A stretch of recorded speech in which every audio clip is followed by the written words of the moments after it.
Hi there, first of all I'd like to thank all my subscribers. I mean, some of the tips and advice has been fantastic, so that's very much appreciated. And secondly, I'm very fortunate to be able to go to UKIS on the Saturday. So if anybody spots me, please don't hesitate to just tap me on the shoulder and say hi.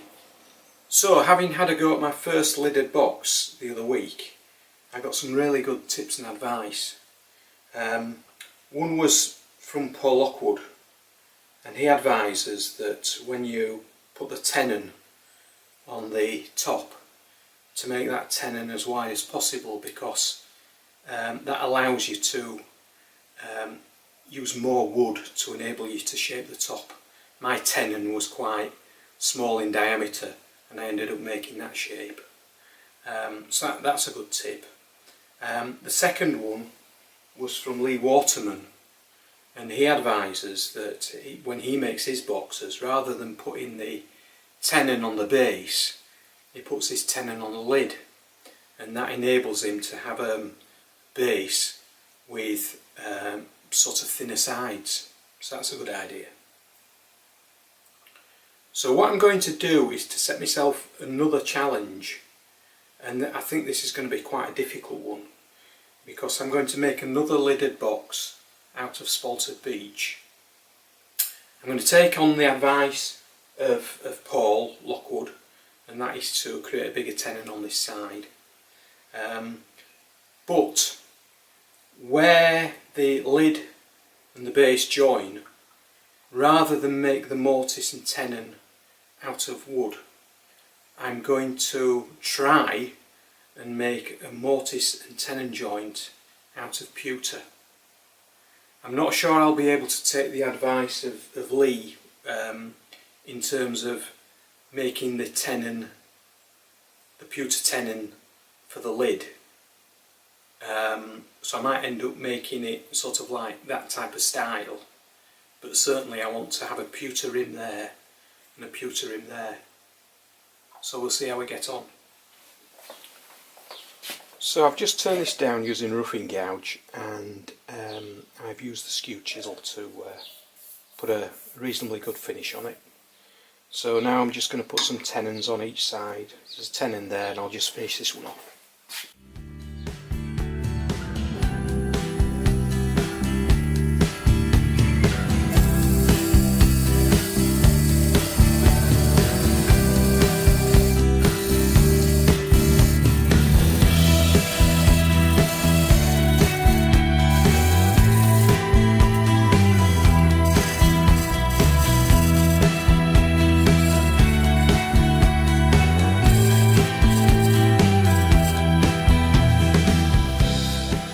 So this will be the top.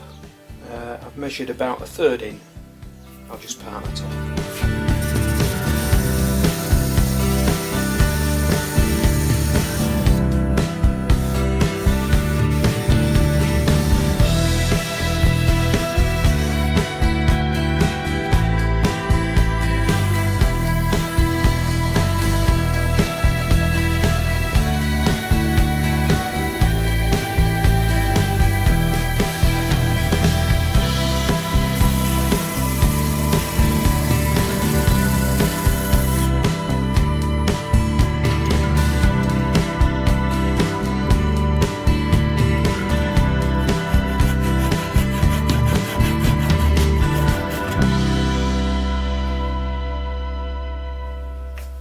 So this is the base of the box, and the idea is we'll have a wall thickness of no greater than 10mm, which is that dimension there, and I'm going to create a little mortise in here, which is probably going to be about 3 or 4mm wide, and that will take the tenon on the piece of pewter ring, which will slot onto it, and we'll stick it with epoxy resin. We'll do exactly the same for the lid.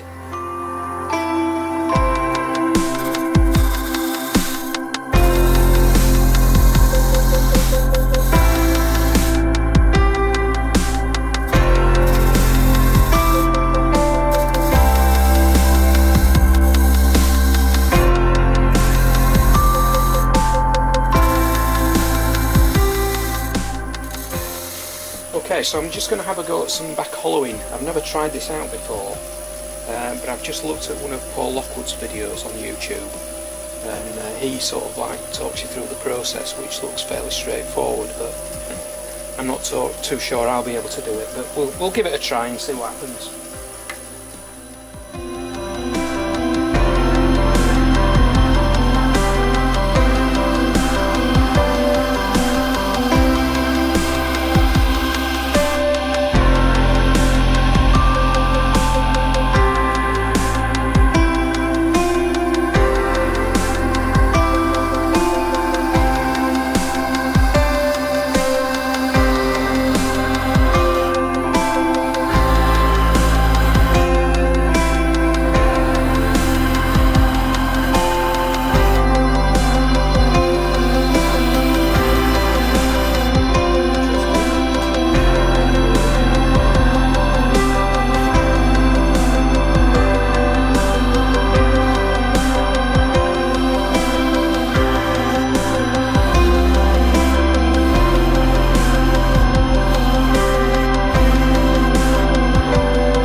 Okay, so I'm going to leave that as it is for now and decide on whether to go any deeper once I've got the pewter ring on.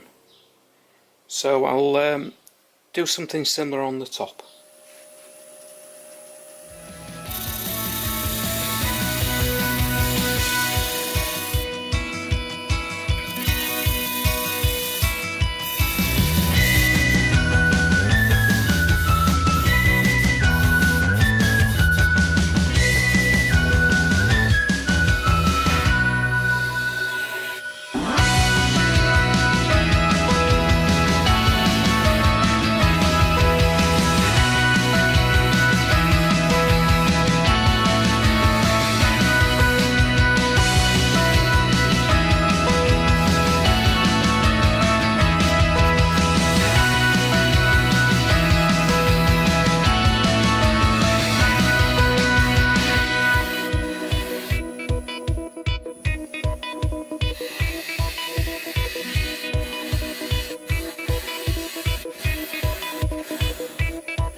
So this is a piece of scrap wood that I'm going to use to make a mould to cast the pewter into.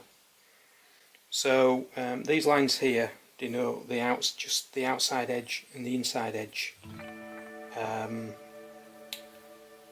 I'm going to use this parting tool to cut in there 5mm, and then I'm going to create the tenon with a thin parting tool further in.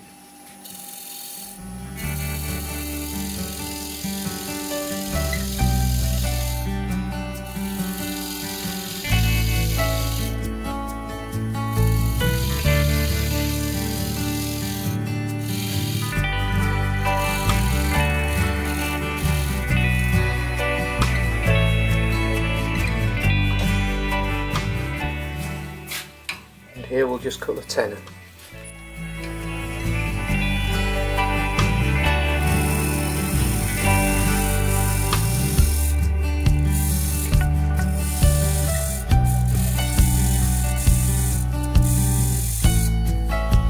So there we are, that's the mould for the ring for the base. Just to check dimensions, that looks okay. And this is the mould for the top.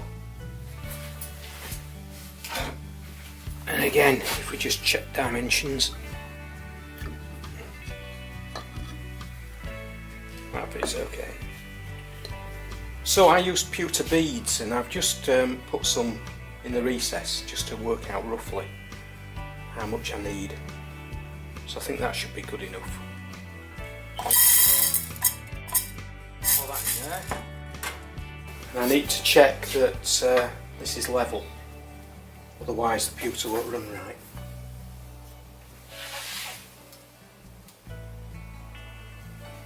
It's pretty good. So now I'm just going to melt the pewter. An amount of scum on this, but we'll see how it goes.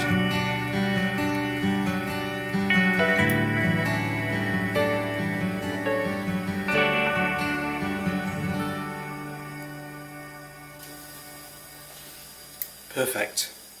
So this is the stage where I need to get the pewter ring out of the cast. I'm going to use a parting tool, and I know it's not recommended, but I'm wearing a glove on this hand because last time I tried this I got a really bad catch. So I think it's all about gentle cuts and going in at 90 degrees. If you're going like that, I think you're going to catch. So I'm just taking a precaution here.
So that's worked out very well. They fit nicely. The little tenon here fits into the mortise on the top. So I've got my measurements right.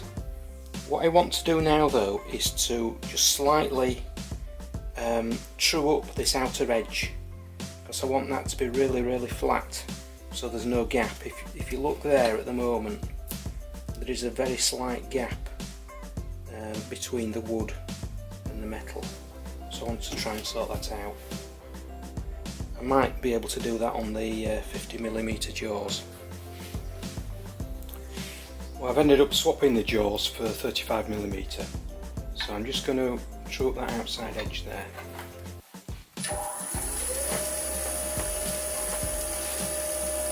Slight touches.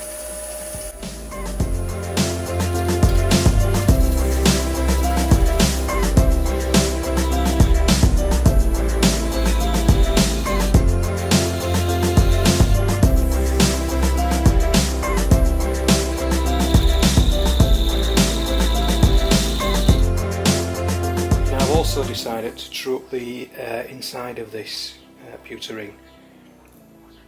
I'm not sure whether the method I'm using is good or bad, so I wouldn't advise you use this method because it could be deemed unsafe. I'm not too sure.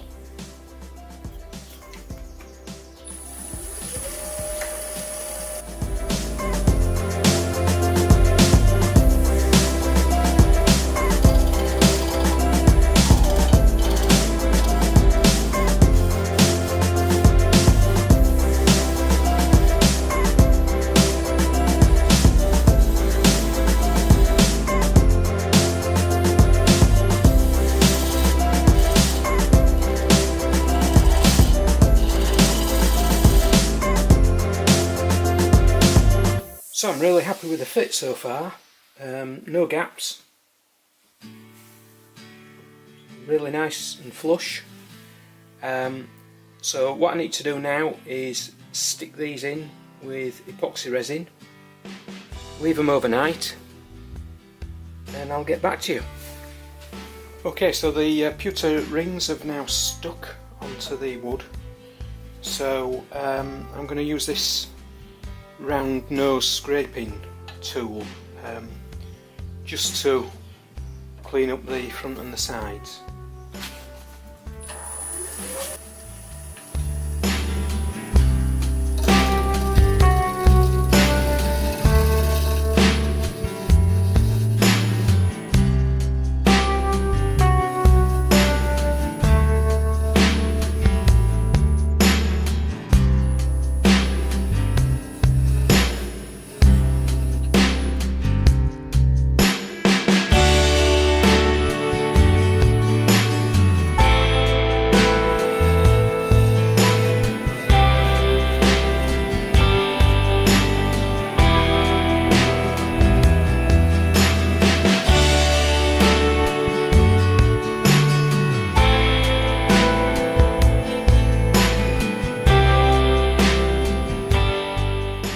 Cleaned up both sides and the face. There's still some rough bits there, but I'm not really bothered about that until I've done the base and I can work out exactly how I'm going to cut this. I've sanded the outside and the inside up to 400, so I'm going to leave it as it stands for the moment and do the base in a similar way. Okay, so both of these are now sanded to 400.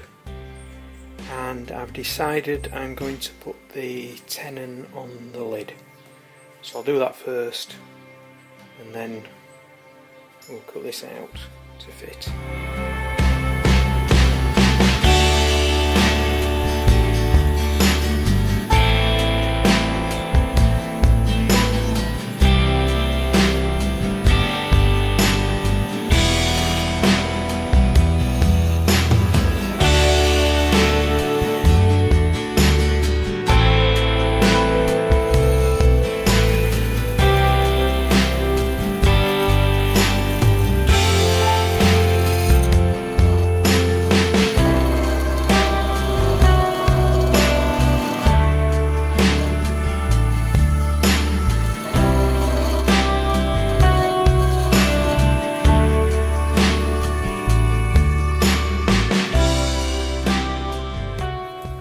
Okay, so after a bit of adjustment, I've managed to get a really nice fit. So that's the tenon, mortise in there.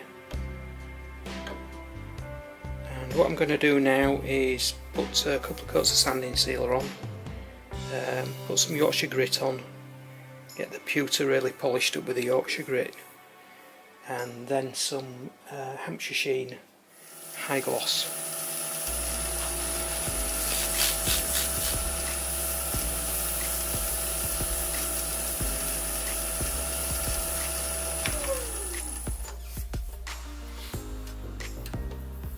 Very nice. Okay, so I'm very happy with this so far, so I just need to work out the dimensions of the box. The depth is around about 35mm, so I'm thinking if I go for the base about 50mm and then the top I'll make 25.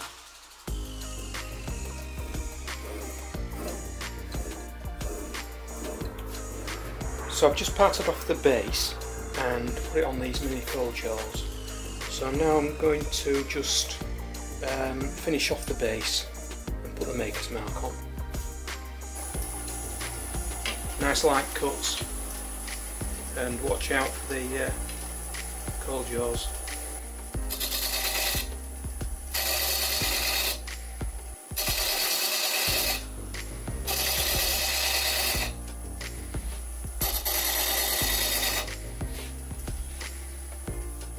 For branding you need a really flat area, so I'm going to use this 1/2 inch square end scraper.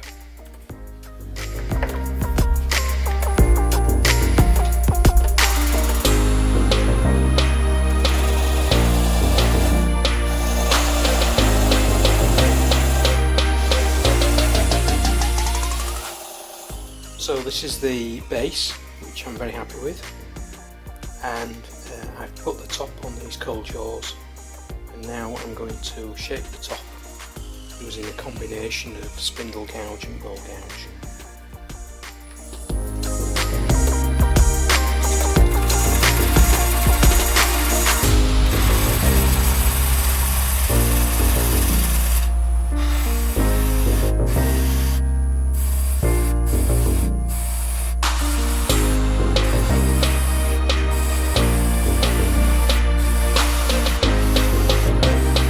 So my spindle gouge work isn't at all elegant, so I've skipped a lot of the video footage. So I've got the shape I'm after, and I'm just going to now sand it down to 400 and apply the usual finish.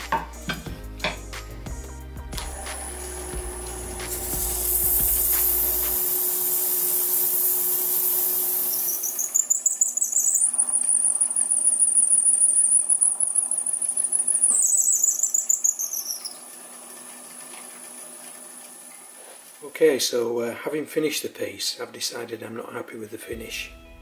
You might be able to see some black within the grain, and that's happened because when I used Yorkshire Grit on the pewter, it generated some black residue, and that's ended up in the grain. So I need to sort that out. So to do that, I've created this little contraption. So I'll just put that in there.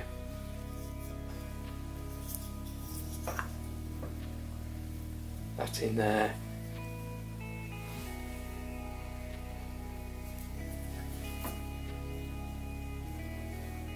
I hope this will work. Tighten it up a bit. Slow revs.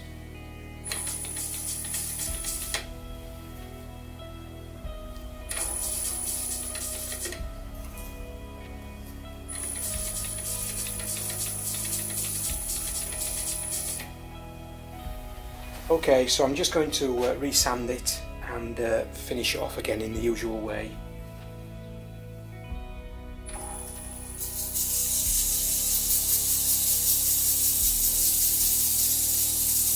So this time I've decided to use 0000 wire wool on the sanding sealer rather than Yorkshire Grit. Well, that was an interesting little project. The amount of time it took me to make the pewter rings and machine them and polish them up was quite significant. What have I learnt? Maybe using Yorkshire Grit on pewter generates a lot of black residue, so you've got to be very careful, and if you're not, then you can get it into the grain of the wood and it doesn't give a very pretty finish. So that's why I ended up redoing that little bit on the lid. However, having said that, I'm really happy with the result, so I hope you like it.